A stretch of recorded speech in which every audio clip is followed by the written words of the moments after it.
আসসালামু আলাইকুম প্রিয় ভিউয়ার্স, আজকে আমরা প্যাডিং সম্পর্কে জানব।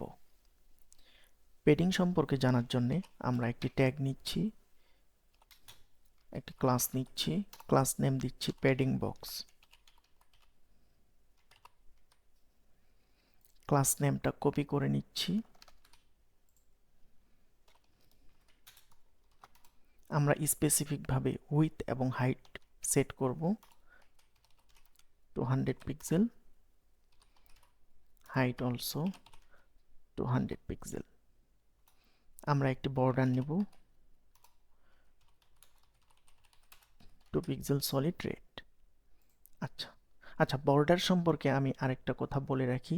আমরা কিন্তু লাস্ট দুইটা ভিডিওতে বর্ডার এবং আউটলাইন শিখেছি।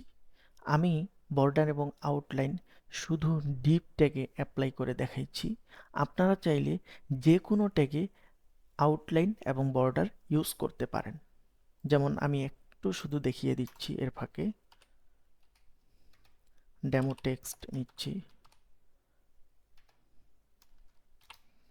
এটা পি ট্যাগ করে দিচ্ছি, P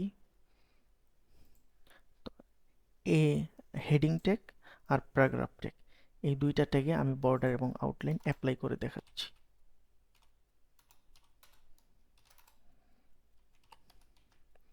border 1 pixel solid red, এই যে দেখেন দুইটাতেই অ্যাপ্লাই হয়ে গেছে। ঠিক একই পদ্ধতিতে আউটলাইনও অ্যাড করে নিতে পারেন। আউটলাইন আমি দিচ্ছি কালার লাইন। তার মানে আউটলাইন এবং বর্ডার যে কোনো ট্যাগে অ্যাপ্লাই করতে পারবেন। আমি শুধু ডিপ ট্যাগে অ্যাপ্লাই করে দেখাইছি, তাই এটা আবার পুনরায় দেখাইলাম। এখন আমরা প্যাডিং সম্পর্কে জানবো। আমরা এখানে কিছু ডেমো টেক্সট নিয়ে নিই প্যাডিং বোঝার জন্য। লরেমের 50 ওয়ার্ড নিয়ে নিলাম। আচ্ছা, একটু কমায় নিই।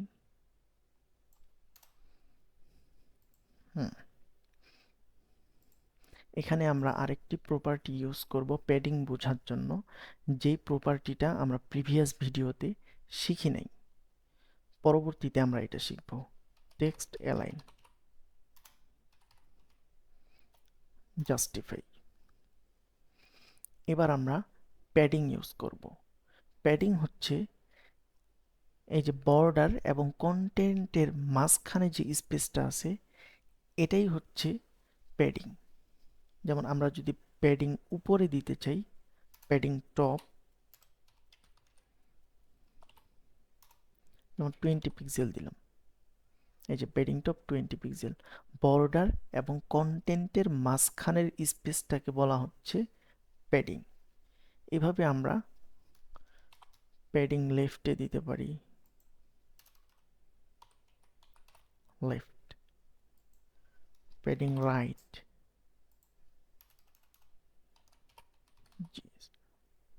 রাইট। একইভাবে আমরা প্যাডিং বটমেও দিতে পারি, বটম, প্যাডিং বটম। আমরা ইন্সপেক্ট করে দেখি, ইন্সপেক্ট,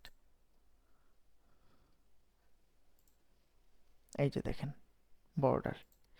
আরো ভালোভাবে দেখার জন্য এই যে বক্সটা আছে, এই যে প্যাডিং, প্যাডিং 20 পিক্সেল, এই যে প্যাডিং 20 পিক্সেল। বক্সের উইথ হচ্ছে 200 পিক্সেল, 200 পিক্সেল। প্রথমেরটা হচ্ছে উইথ, পরেরটা হচ্ছে হাইট, আর এটা হচ্ছে প্যাডিং 20 পিক্সেল। আমি যদি একপাশে 10 পিক্সেল করে দেই, এই হচ্ছে 10 pixel, 20 pixel, 20 pixel, 20 pixel, 100 pixel, 100 pixel, 20 pixel, 20 pixel, 10 pixel. তো আমরা এই চারটার একটা শর্ট হ্যান্ড আছে, শুধু প্যাডিং, প্যাডিং 10 পিক্সেল। একটা ভ্যালু দিলে সব চারপাশে সমানভাবে স্পেস নেবে, যে 10 পিক্সেল। আমরা যদি দুইটা ভ্যালু অ্যাপ্লাই করি, একটা 10 পিক্সেল, একটা 20 পিক্সেল, তাহলে প্রথম ভ্যালুটা ভার্টিক্যাল বরাবর পাবে আর দ্বিতীয় ভ্যালুটা হরিজন্টাল বরাবর পাবে। এই যে ভার্টিক্যাল বরাবর 10 পিক্সেল 10 পিক্সেল, হরিজন্টাল বরাবর 20 পিক্সেল আমরা এখানে দেখতে পারি যে 20 পিক্সেল 10 পিক্সেল। আমরা যদি তিনটা ভ্যালু ইউজ করি, তৃতীয় নম্বর ভ্যালুটা আমরা 30 পিক্সেল দিচ্ছি, প্রথম ভ্যালুটা টপে পাবে, দ্বিতীয় ভ্যালুটা লেফট এবং রাইটে হরিজন্টাল বরাবর পাবে, আর তৃতীয় ভ্যালুটা বটমে পাবে। আমরা যদি চারটা ভ্যালু ইউজ করি 40 পিক্সেল, তাহলে এটা top, right, bottom, bottom, left, top, right, bottom, left, এই সিকোয়েন্স মেইনটেইন করবে। তাহলে আমরা বুঝতে পারলাম কন্টেন্ট এবং বর্ডারের মাঝখানে যে স্পেসটা আছে এটাই হচ্ছে প্যাডিং।